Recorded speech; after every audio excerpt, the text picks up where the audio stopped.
আমরা দুলাভাইরে রিসিভ করতে ভাই যাব মানুষ এমন কেন আমি বুঝি না যে একটা মেয়ে তার ডিভোর্স হয়ে গেছে, এখন সে বাবার বাড়িতে অবস্থান করতেছে, এখন তার দুলা ভাই কেন সাজা লাগবে?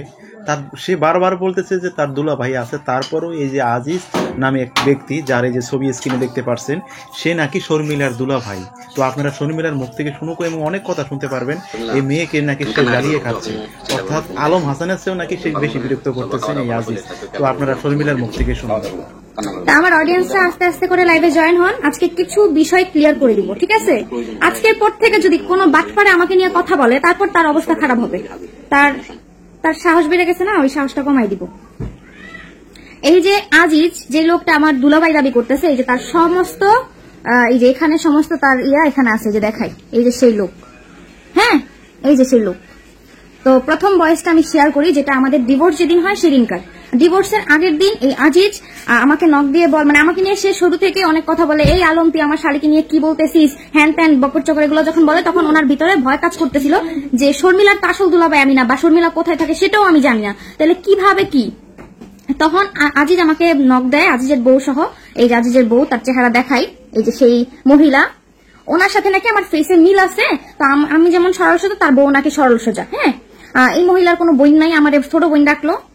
তো ছোট বোন ডাকার পরে এই মহিলা আমাকে বলছে, বোন তুমি কাইন্দ না, আল্লাহ যা করে ভালোর জন্যই করে, দেখবা ভালো কিছুই হবে। হ্যাঁ, তো যেদিন আমার ডিভোর্স হয় সেদিনকার কথা, এই যে দেখেন বয়েস। ভাই ডিভোর্স হয়ে গেছে, আর যা কথা হয়েছে আমরা বিষয়ে কোনো কথা বলবো না, আমার বিষয়ে কথা বলবো না। আমাদের ফ্যামিলিতে যদি ওর বিষয়ে কেউ কথা বলে, তাহলে আমাদের বিষয়ে স্টেপ নিবে, আর আমরা ওর ফ্যামিলিতে বা ও কারো যদি আমার বিষয়ে কথা বলে, তাহলে আমি ওর বিষয়ে স্টেপ নিতে পারবো, বুঝছেন ভাই? এর জন্য আর ওর বিষয়ে কিছু বলার দরকার নেই। এটা কিন্তু এই যে বয়েসটা, এই বয়েসটা কিন্তু আমাদের ডিভোর্স যেদিন হয় 3 তারিখের বয়েস। আমি বলছি ভাইয়া আপনি আর ওর বিষয় নিয়ে কোনো কথা বলবেন না, ওর বিষয় নিয়ে যদি আমি কথা বলি সেই বিরুদ্ধে স্টেপ নেওয়া হবে, আর আমার বিষয় নিয়ে যদি ওই লোক কোনো কথা বলে এই বিষয়ে স্টেপ নেওয়া হবে। এখন আরেকটা কথা আমার অডিয়েন্সদের শেয়ার করি, এখানে অনেকে আমাকে ভালোবাসে বলে যে আপু আপনার বিগ ফ্যান, আপনাকে আমি অনেক ভালোবাসি, আপনাকে ভালো লাগে। সে যদি আমার সাথে ভিডিও কলে কথা বলে, সে যদি মহিলা যদি আমাকে বোন ডাকে, হ্যাঁ, তাহলে সেই মহিলা কি আমার আপন মারপেটের বোন হয়ে যায়? বলেন আপনারা। এখন সে আমাকে বোন ডাকছে, বোন ডাইকা সে আবার আরেকটা কথা, এই যে সে বলে আমি কাইন্দা কাইন্দা কই, এই কথা বললো না আজিজ। এই যে আজিজের বয়েস দেখাই,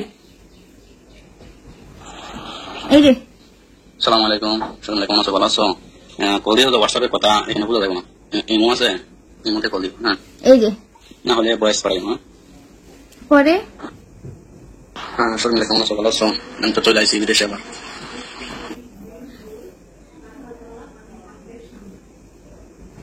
সালাম আলাইকুম, কেমন আছেন? ভালো আছেন? আপনি কেন? আমি তো চিনতে পারলাম না। এই যে লাস্ট একটা বয়েস শোনাই। আমাকে চিনে আপনার কোনো লাভ নাই ভাই, লস ছাড়। আজিজ যখন এই যে রিসেন্ট কিছুদিন আগে চুপ থাকো তাহলে সব ঠিক হয়ে যায়, আমি তো চুপ আছি, ওই বেড়া বেশি বাড়াবাড়ি করতেছে, মানে হাইট দা শরম ছাড়ার মতো।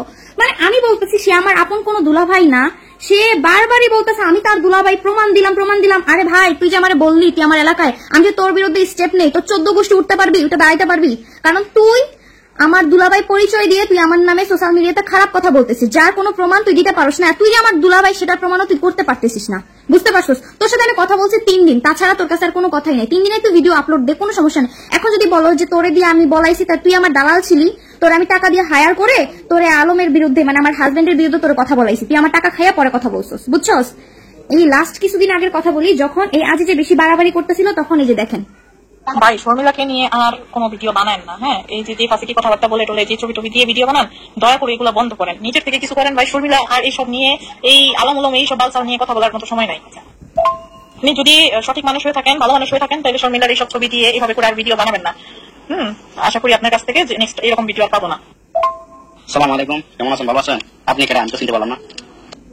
আচ্ছা, আর হচ্ছে আপনি নেক্সট আর কোনো শর্মিলাকে নিয়ে বা এই ধরনের ছবি নিয়ে আর পোস্ট করবেন না, কারণ আলমের বিষয়টা ক্লোজ হয়ে গেছে, ঠিক আছে? আলমকে নিয়ে আর কোনো ধরনের ভালো ভিডিও বানান, সমস্যা কোথায়? কিন্তু এই যে হেয়ার এই বেটার ছবি লাগায় আর কোনো ভিডিও বানায় না ভাই, দয়া করে। লাভ না থাকলে তো লাভ আছে, তারপরে তো জানার দরকার আছে। আপনি থেকে ফোন দিয়েছেন, বয়স দিতেছেন, জানার আছে না আপনি কারা। তো আপনারা যে ভয়েস গুলো শুনলেন, এটা হচ্ছে লাস্ট 1 মাসের মধ্যে ভয়েসটা হচ্ছে আমার আপু এই ব্যাটারে ভয়েস দিচ্ছে, দিয়ে বলতেছে আপনি শর্মিলাকে নিয়ে আর কোনো ভিডিও বানাবেন না। এর আগে তো আমি বলেই আসতেছি ভাই আপনি আমাকে নিয়ে আর ভিডিও বানাবেন না, কারণ আমার ডিভোর্স হচ্ছে 3.5 মাস হচ্ছে, এখনো সে ওই আলমের ছবি, মানে আমার এক্স যে তার ছবি অ্যাডজাস্ট করে তাকে গাইলা ভিডিও বানায়, এটা তো আমার উপর ইফেক্ট পড়তেছে। তো তার বারবার বলার পরেও সে বারবারই ওই ভিডিও আপলোড দিতেছে। তো লাস্ট কিন্তু আমার আপু তাকে বলছে যে আপনি আর শর্মিলাকে নিয়ে কোনো ভিডিও বানাবেন না, আর আপনার লাভ কি? আপনি যদি সোশ্যাল মিডিয়াতে থাকতে চান আপনি অন্য টপিক নেন, শর্মিলার টপিক ক্লোজ করে দেন, শর্মিলাকে কেন বারবার নিয়ে ভিডিও বানাইতেছেন? তখন এবারে বলতেছে লাভ না থাকলেও লাভ আছে, এটা দেখেন। লাভ না থাকলে তো লাভ আছে, তারপরে তো জানার দরকার আছে। আপনি তো থেকে ফোন দিতেছেন, বয়স দিতেছেন, জানার আছে না। মানে বেড়ার কত বড় সাহস, বেড়ার সাথে আমার ভুলই হয়েছে এটা। আমি এখন থেকে কোনো অডিয়েন্স যদি আমাকে কল দিয়ে বলে আপু আপনার বিগ ফ্যান, আপনার সাথে আমার কথা বলতে ভালো লাগে, আপনি আমার ছোট বোনের মতো, আপনার জীবন আমার জীবন এক, কেউ যদি বলে কারোর সাথে আর কথা বলবো না। আমি হচ্ছে কি সরল ভাবে, বেড়ার বউ যখন আমার সুন্দর ভাবে বলছে যে বোন তুমি কষ্ট পাও না, আল্লাহ আছে, তখন কিন্তু আমার দিক থেকে আমি ডিপ্রেশনের মধ্যে যাইতেছিলাম। ওই সময় এই বেড়ার বউ মিলে আমার একটু সান্ত্বনা দিছে। হ্যাঁ, এই যে সান্ত্বনা দিছে আমার ডিভোর্সের পরে কিন্তু আমি বলে দিছি ডিরেক্ট, একেবারে এক কথাই বলে দিছি যে ভাইয়া এই যে দেখেন ভাই ডিভোর্স হয়ে গেছে, আর যারা কথা হয়েছে আমরা বিষয়ে কোনো কথা বলবো না, আমার বিষয়ে কথা বলবো না। আমাদের ফ্যামিলি থেকে যদি ওর বিষয়ে কেউ কথা বলে তাহলে আমাদের বিষয়ে স্টেপ নিবে, আর আমরা ওর ফ্যামিলিতে বা ওর যদি আমার বিষয়ে কথা বলে তাহলে আমি ওর বিষয়ে স্টেপ নিতে পারবো, বুঝছেন ভাই? এই জন্য আর ওর বিষয়ে কিছু বলার দরকার নেই, কিছু বললেন না। তো এই ভয়েসটা পুরোটা শোনাইতি, আমি ভয়েসটা তারা বলছি ভাইয়া আপনি আর ওনাকে নিয়ে কোনো কথা বলবেন না, ওনাকে নিয়ে যদি কথা বলেন তাহলে ও আমার বিরুদ্ধে স্টেপ নিবে, আর আমি যদি ওর বিরুদ্ধে কথা বলি ও আমার বিরুদ্ধে স্টেপ নিবে। ওইখানে চ্যাপ্টার ক্লোজ হয়ে গেছে। আমি আর ওর পর থেকে ওই লোককে নিয়ে কথা বলি নাই, বলছি হয়তো বা উনি যখন আমাকে নিয়ে কথা বলছে তখন। হ্যাঁ, তাছাড়া না। আর এই বেড়া থার্ড পার্সন হয়ে চামচামি দালালি শুরু করে দিচ্ছে, থার্ড পার্সন বেড়া, থার্ড ক্লাস বেড়া। এই দেখো তুমি যে বয়সটা দিছিলা না আজিজ রে, হ্যাঁ বয়সটা দেওয়ার পর থেকে কিন্তু আজিজে দেখলো যে আলমের বিরুদ্ধে কথা বলতে পারতেছে না, এখন শুরু করছে শর্মিলার নিয়ে। শর্মিলা আমার শালি লাগে, ওর কুকুরটি ফাঁস করে দিব।